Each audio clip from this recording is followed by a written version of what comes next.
Two best friends who love adventure try to climb a 2,000-foot-old tower and are unable to climb down. Will they survive? Stay tuned to know the full video. The movie opens with a thrilling, high-energy scene as Laura and Becky, close friends and fellow adventurers, run side by side, adrenaline surging through them. Their destination? One of the most treacherous and notorious mountains in the area. This mountain is infamous for being unforgiving, having claimed the lives of other climbers and leaving behind a trail of broken dreams. For Laura and Becky, however, the challenge is part of the appeal. The climb promises them a test of endurance, skill, and fearlessness, and it offers an exhilarating escape from everyday life. Joining them on this dangerous expedition is Daniel, Laura's husband, whose confidence in the face of danger is matched only by his devotion to Laura. His love and loyalty to her are evident, as he eagerly embarks on the climb with the two women, undeterred by the mountain's dark reputation. For Daniel, this climb represents more than just a physical feat. It's a shared dream, a bonding experience with his wife, and a testament to his own adventurous spirit.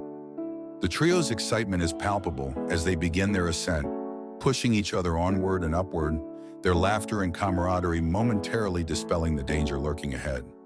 As they climb, the scene emphasizes their strong bond and shared sense of purpose. They joke, exchange encouraging words, and pause occasionally to take in the breathtaking scenery that surrounds them. The higher they climb, however, the more intense the journey becomes.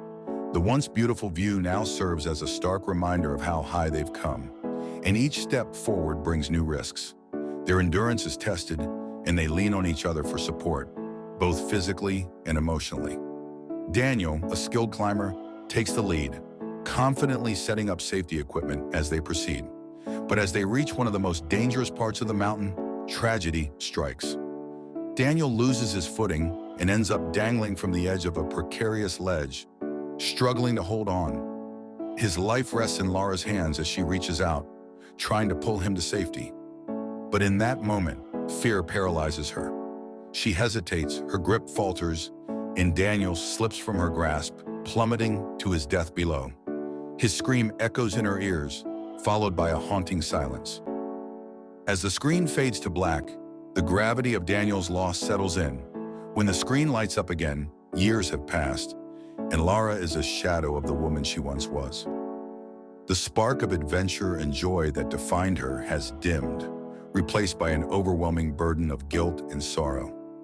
She's consumed by regret, haunted by memories of that tragic day on the mountain. She replays the accident in her mind repeatedly, torturing herself with what-ifs and if-onlys. If only she had acted quicker. If only she had been stronger. If only she hadn't hesitated. The isolation she imposes on herself becomes a kind of penance, as she distances herself from friends and family, drowning in guilt and self-blame. Her father, deeply worried, sees her slowly falling apart and feels powerless to help. In a last effort to revive her spirit, her father contacts Hunter, hoping that reconnecting with her old friend might bring some healing. Hunter is eager to support Becky and decides to visit. She suggests that they go on another climbing trip together, hoping it will help Becky rediscover a sense of purpose and find closure. Hunter has a specific destination in mind, a 2,000-foot-tall radio tower in the desert. She suggests they climb it and scatter Dan's ashes from the top, symbolically releasing Becky from her grief. After much persuasion and inner turmoil, Becky agrees to the climb. She and Hunter set off together, their journey filled with mixed emotions. As they drive through vast desert stretches, they capture carefree videos, trying to rekindle the old joy of adventure. But Becky remains apprehensive, still haunted by Dan's death and the dangers that await. They reach the base of the tower, standing alone in the desert. Rusted and towering high into the sky, it looks foreboding. Hunter takes out her phone and starts recording a video, commenting on the tower's height. Becky stares up at it, her fear evident. Hunter, ever the encourager, reminds her of the thrill and assures her it's safe, though the rusty metal and creaking stairs paint a different picture. They secure their harnesses and begin the climb. As they ascend, Becky is constantly aware of the tower's instability. Every creak of the metal and each gust of wind reminds her of the height and risk. Still, she pushes forward, determined. At the halfway mark, Hunter points out that they've climbed 1,000 feet, halfway to the top and as high as the Eiffel Tower. Becky looks down and vertigo hits her hard, her fear momentarily paralyzing her. Seeing this, Hunter jokingly shakes the stairs, and Becky lets out a scream, telling her to stop. Hunter laughs it off, urging Becky to relax and keep going. Finally, they reach the top. The wind is strong, and Becky clings to the metal, trying to calm herself. Hunter celebrates, taking out a drone camera and recording the stunning view. She encourages Becky to take a daring photo by hanging off the edge. Despite her terror, Becky decides to trust Hunter and overcomes her fear, hanging briefly off the side while Hunter snaps a picture. At last, Becky takes Dan's ashes and, with a mix of sadness and relief, releases them into the wind. Watching the ashes scatter, she feels a sense of peace for the first time in a year. The two friends hug, overcome with emotion, and begin to talk about Dan and their memories of him. It feels like a therapeutic release for Becky. Their climb complete, they prepare to descend. However, as they begin, the rusty stairs suddenly break beneath Becky's feet. She slips, hanging on by a thread, as Hunter desperately pulls her up. In the chaos, Becky's backpack gets caught on the antenna far out of their reach. This bag contains their drone and essential supplies, including food and water. They try using their phones, but at this height, there's no signal. The realization that they are stranded sets in, and panic starts to take hold. As they search for any means of help, they discover a flare gun and an old pair of binoculars left by past climbers. Hunter suggests holding off on firing the flare until nightfall, when it might be easier to see. As the hours drag on, Becky's injured leg becomes a source of concern. She applies a makeshift bandage, but the injury adds to her feeling of vulnerability. To pass the time, they record their experience on video, hoping these might be found if they don't survive. Hours later, through the binoculars, Hunter spots a car parked in the distance. Desperately, they wave and shout, but their height renders them invisible to those on the ground. Remembering that her Instagram post from earlier had garnered likes, Hunter realizes there must be some signal at the base. She types out a message for help, ties her phone to a rope, and lowers it, hoping the message will send. Unfortunately, the signal doesn't reach, and her attempt fails. Determined to make contact, Hunter decides to throw her phone down, cushioned inside her shoe to prevent it from breaking. But her plan doesn't work, and their message goes unsent. Just then, a man with a dog walks by. Desperate, Becky throws her other shoe down to grab his attention, but he's too far to notice. Night falls, and the temperature drops.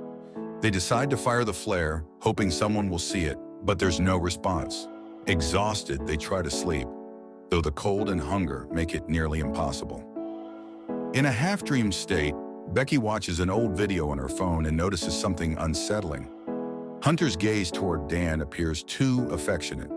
Suspicious, she confronts Hunter, who admits to an affair with Dan. Becky is devastated, realizing that the friend she trusted had betrayed her.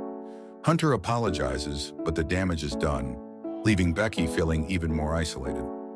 The next day, Hunter sees their bag caught on the antenna and decides to retrieve it. Attaching a rope to herself, she climbs carefully, but the distance is far, and reaching the bag requires a risky jump.